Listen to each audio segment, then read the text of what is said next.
Bismillahirrahmanirrahim. Alhamdulillahi Rabbil Alameen. Assalatu wassalamu ala Rasulil Ameen wa ala alihi wa sahbihi ajma'in amma ba'd. Rabbi shrah li sadri wa yassir li amri wahlul 'uqdatam min lisani yafqahu qawli. Respected Zimmadarane Jamaat, Arkane Jamaat, and my dear brothers and sisters of this great Tahreek, those who have assembled here in this auditorium for this special function from the historical city of Hyderabad. Assalamu alaikum wa rahmatullahi wa barakatuh. I take it as a great responsibility to stand in front of you and speak on the topic ख़वातीन में तहरीक इस्लामी नई ज़रूरतें नई जेतें, that is the Islamic movement among women, new needs, new dimensions or challenges. May Allah bless me to speak what is required and relevant in a clear manner, and bless each one of us to understand and enable me and you and the entire Tahreek and those who have assembled here to act upon that. Arkane Jamaat, from the report presented by Qayyum Jamaat yesterday, you must have noticed that compared to the first 7 decades of the history of our Tahreek, there's a great improvement in the involvement of women in our Tahreek during this last decade. In comparison to the last Arkan conference, now we see on and off the stage and in the organizing committee and also as volunteers, multiple times more number of women participants. It's not just a number, but the ratio has increased. And the quality of the roles has also improved. Now we can see our women contributing and actively involving in different fields in various parts of our country.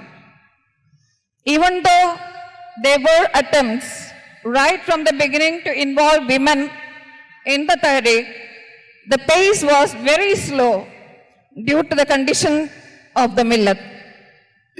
But during the last few years, Muslim women's visibility and involvement in different fields has seen a revolutionary growth thanks to 3 reasons.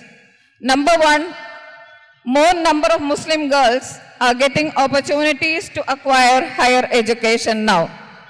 Number 2, the Shaheen Bagh movement against CAA and NRC.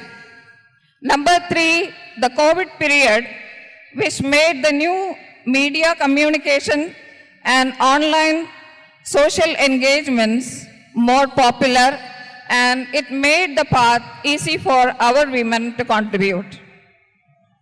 In all these areas, our women and girls, that is, those associated with Jamaat-e-Islami Hind and coming from our families and institutions, have proved to be far ahead of other women and girls in the community, thanks to the efforts of our visionary leaders right from the beginning.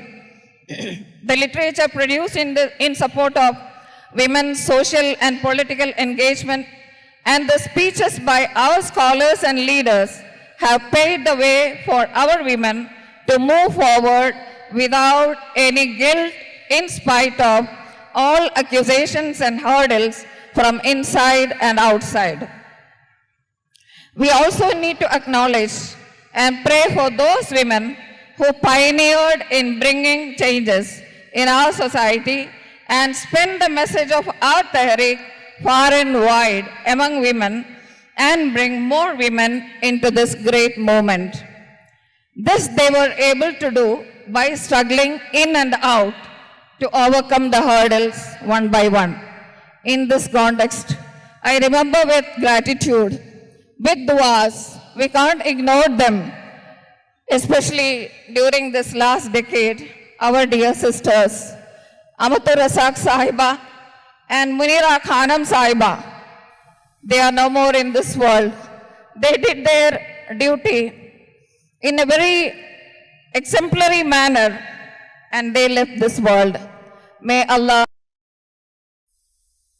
as Amal Salihat and give them higher position in Jannat al-Firdaus. When we think of the progress of women in this period, the first thing that comes to my mind are the two national campaigns that we were able to organize.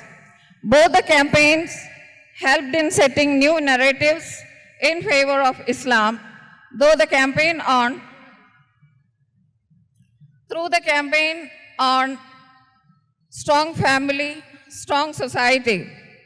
During February 2021, we were able to identify, apart from other achievements, one special achievement that I feel this is the greatest achievement, that is, we were able to identify as many as 2,635 new talented women across the nation.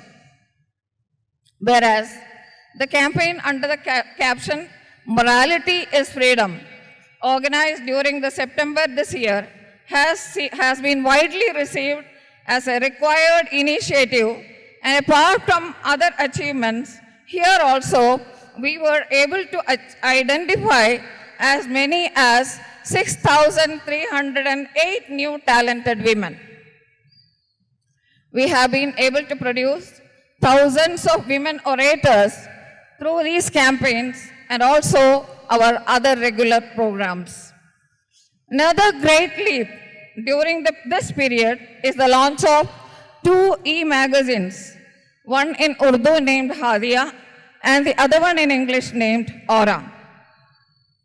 There are many achievements which we can list for these 2 magazines as a medium to spread the message of the Tehreek and set counter narratives against Islamophobic narratives and discourses, especially related to Muslim women. But the magazine's greatest achievement is that they helped in achieving new Muslim writers. Many people with surprise, many senior journalists with surprise tell us that from where have you got these many number of Muslim writers? Where were these women before? They ask us. Through Aura e-magazine, we were able to introduce 225 new English women writers. And also, through Hadia e-magazine, we were able to introduce 190 Urdu writers as well as 20 poetess. Through regular trainings and feedbacks, they are now equipped to contribute in other Jamaat-e-Islami in publications, and also nowadays we can see their articles appearing in mainstream media.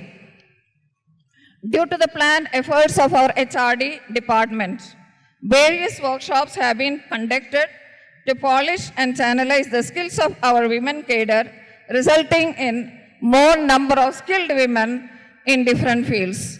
Now we can see our women actively contributing and getting involved in many areas like entrepreneurship, khidmat-e-khalq, counseling, and so on through different NGOs and other platforms in the general society, even in focused and developing zones.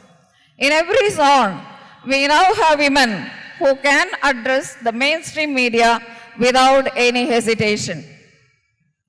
The focused efforts in Muslim women professionals has resulted in the formation of platforms for them in different zones, which helps in facilitating regular engagements with them and utilizing their talents and expertise towards achieving our Mikati mission. Shoaib Khawatin's initiation to form National Federation of GAO has now resulted in identifying talented girls and introducing them at national level and empowered them to be future leaders for women. Also, on this occasion, in front of this great gathering, I am very glad to announce that we are all set to launch very soon one more e-magazine which is going to be in Hindi named Abha. And also, we are all set to start 2 Quran academies, online Quran academies, one in English and one in Urdu, exclusively for women. I request and I would like to say that it is the duty of everyone present here, all of us, to promote these ventures so that it will reach more people and we will be able to achieve results. This revolutionary progress, which I have been mentioning, can be counted as great if we analyze our starting point of the journey of this Tahreek and also the present condition of Muslim women in our country. My question is it enough? Can we be satisfied with the progress of women in our Tahreek and also in our community? We can very well say that women in Jamaat-e-Islami Hind and they have better spaces and opportunities to do their duties as. But when we compare it with the Sahabiyat, the first generation of Muslim women, and considering the need of our present generation, can we be satisfied with whatever we are doing? I am sure you all will say, along miles to go. Brothers and sisters, whatever we have achieved so far is the result of the struggles of our predecessors. We are here, sitting in the chairs prepared by them, which they have cleared. We speak from the stages set by them. We write for the pages started by them. May Allah receive all their efforts. Now, the question is, what are we going to contribute before we leave from this world or become inactive due to reasons beyond our control? We need to examine what are the needs and challenges in front of us. As Muslims, we have both internal and external challenges. We also have, at the same time, a lot of opportunities before us. Let us analyze them one by one and see how well we can proceed further. I have listed them as 8 points. First of all, as you all know, the sort of narratives and discourses in the air to spread Islamophobia are mostly circling around Muslim women, their status, their rights, and so on. The narratives before the Shaheen Bagh movement has completely changed, and now it is like there are more attempts to demonize the community by targeting Muslim women and discouraging their presence with their identity. We need to produce more literature to resist this, of course, but that is not enough. In a more effective way, the speed with which the discourses and narratives are spreading cannot be stopped by the speed with which we are learning to use these tools in preparing and spreading counter narratives. Many in our community are still hesitant to use the social media platforms productively. The digital divide can be reduced only by conscious efforts. Secondly, the gender narratives, including LGBTQ+, have taken new forms and shapes and have become more like political movements. We can't say for sure that we need to have more materials in text and videos to withstand this wave, especially in the language of the new generation. They all should be only in English.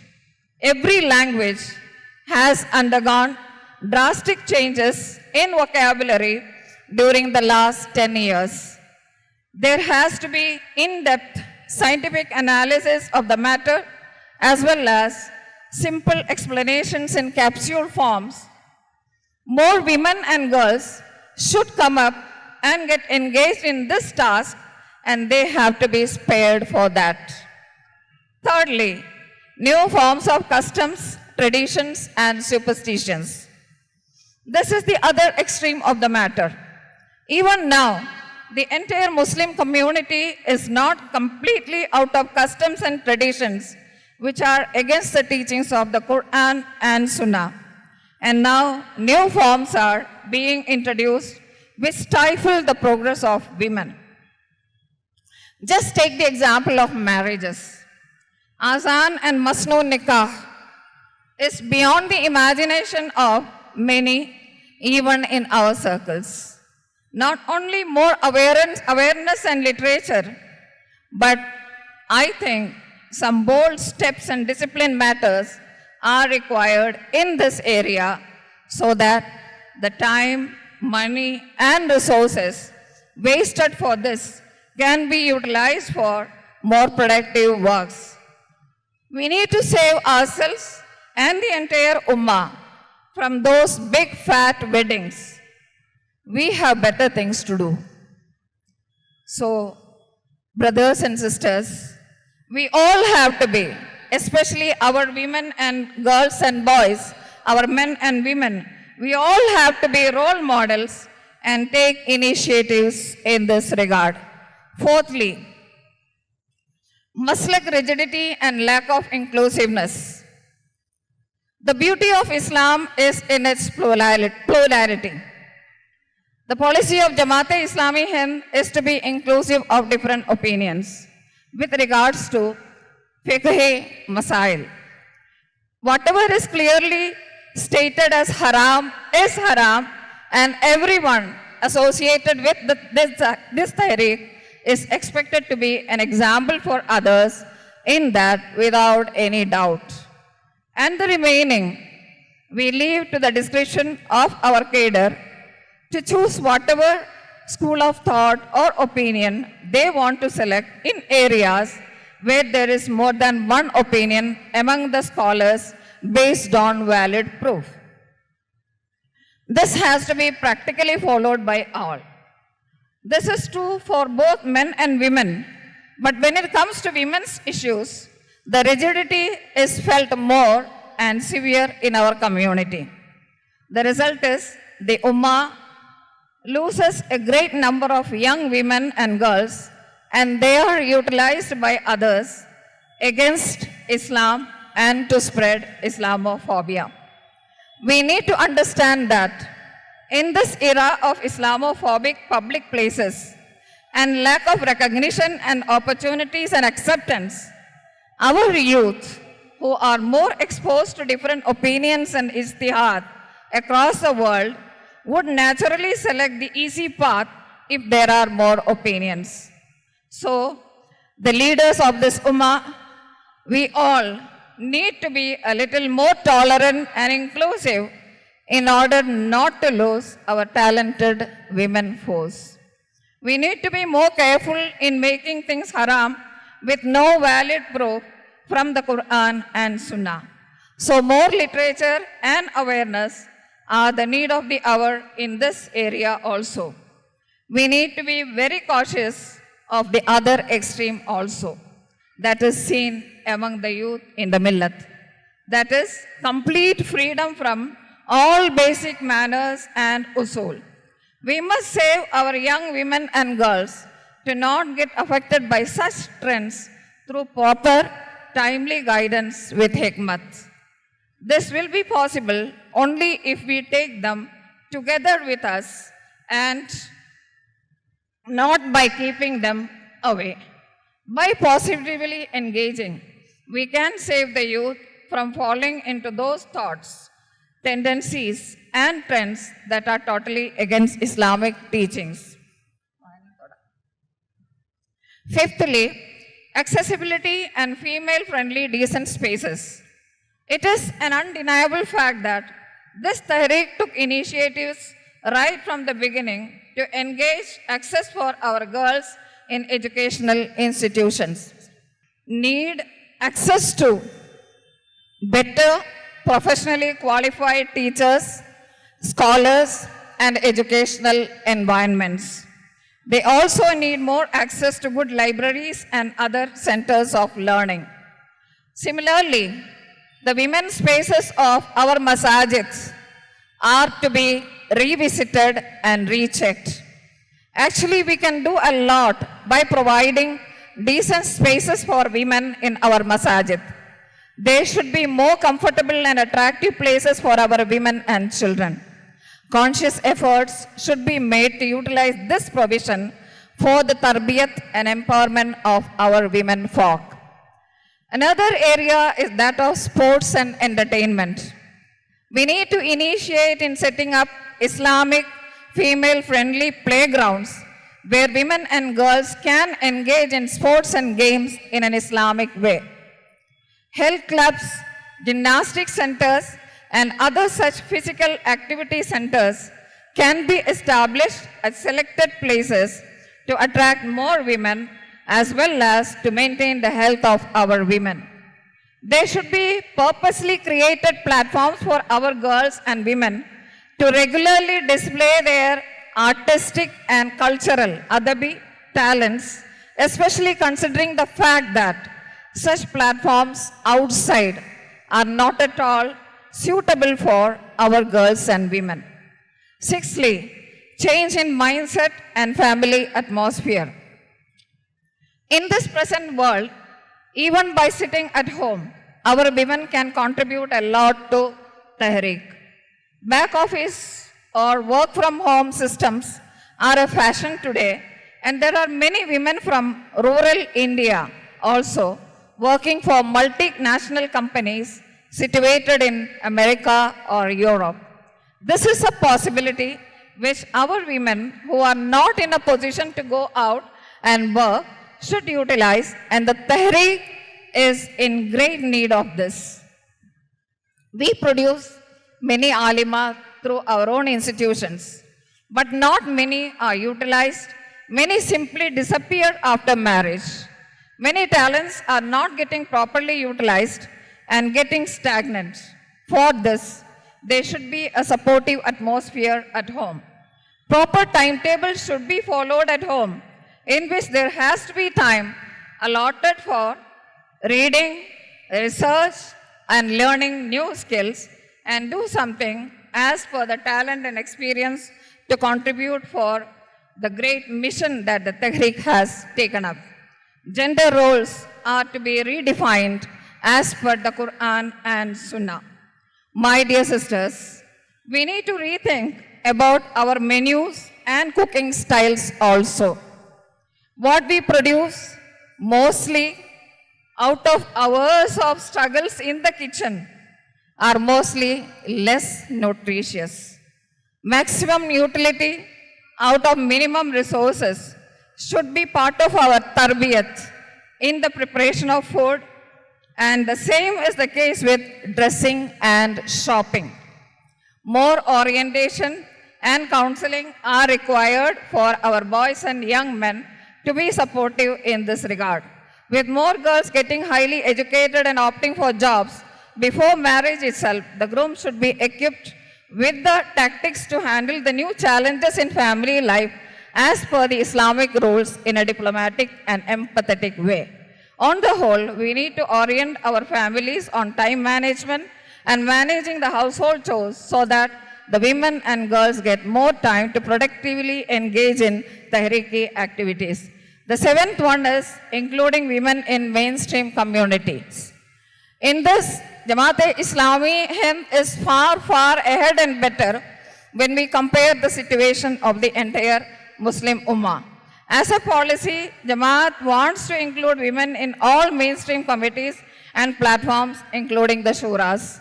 This is essential for them to understand the policies of the Tehreek in a better way, develop their talents, and contribute more effectively. Alhamdulillah, this is happening in most of the halqas, and our Umrah halqa are all encouraging this.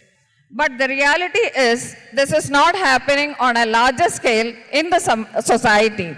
The reasons given are difficulty in getting talented and experienced women. Our Tehreek has a great history of starting great ventures with unqualified, less professional people, but committed and experienced people who are ready to learn. And they have proved themselves to be very successful. And considering the experience, only with opportunity, only by trying, experiences will come. Another problem is many people say that the difficulty in conducting meetings. If only men are there in the committee, we can conduct the meeting anywhere, anytime. But if women are there, it's very difficult. We have to consider their, all these, it should be more discipline and all that.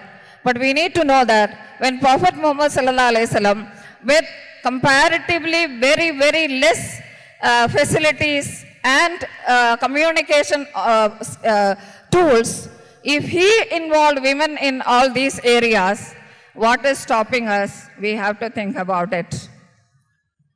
And as per the Quran says, وَالْمُؤْمِنُونَ وَالْمُؤْمِنَاتِ بَعْضُهُمْ أَوْلِيَاءُ بَعْضٍ. This will be possible only when we have engagement in a complementing and cooperative manner. The last point is we need to adopt new methods and styles. We are very comfortable with and very active in traditional methods of our work. But there are many fields open in front of us which we haven't fully explored. For example, the present Indian society demands that more of our women should be engaged in khidmat-e-khalq. When the landslide happened in Wayanad, our Tehreeki women were the first ones to reach, and they were there throughout, and that was being appreciated by the national and international media. National leaders went there and they were waiting for our women to finish their work, to come out and to galle lagane ke liye, to appreciate them. And one of the leaders of a political party of that place, he told that these are not normal women, they are angels. And it has opened many doors for our Tehreek. Great mileage was got. And like this, there are many platforms which we suggest we have to form, like Sadbhavana Manch, Dharmik Janmorcha.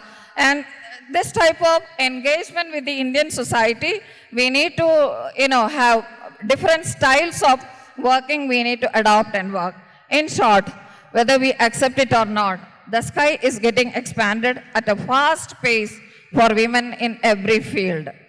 If we don't master the new tools and keenly observe the new trends and get ourselves prepared to utilize the opportunities in front of us, we will be pushed far behind in history. Women are entering into every field of social, economic, and political life in today's world. We need our women in all these fields to engage with them. For this, we should be equally, or rather more equipped. Finally, I would like to tell my sisters and daughters one thing: family. That is our first priority. Anything that affects that system adversely has to be stopped. But family shouldn't be an excuse. We need to learn the tips to manage family, children, as well as the Tehreeki work in a balanced manner. We celebrate the sacrifices of our sisters in Palestine. We quote the examples of Sahabe Kiram, Sahabiyat, and so on in our speeches. Yes, I am concluding. They also had adversities. They had children. Some of them were widows. So most of them were poor. And some of them had to work and earn for the family. But still they were contributing. When the history and the needs changed from Makkah to Medina, they were prepared and equipped to do what was the need and contribute for the Muslim Ummah. So we need to think, are we ready for the change? Inna Allah la yughayyiru ma bi qawmin hatta yughayyiru ma bi anfusihim. So only if we decide to change, there will be change. Finally, I just want to conclude. हर शीशा टूट जाता है पत्थर की चोट से. हर शीशा टूट जाता है पत्थर की चोट से. पत्थर ही टूट जाए वो शीशा तलाश कर വാഹിറു ദഅവാന അനിൽ ഹംദുലില്ലാഹി റബ്ബിൽ ആലമീൻ. അസ്സലാമു അലൈക്കും വറഹ്മത്തുള്ളാഹി വബറകാതുഹു.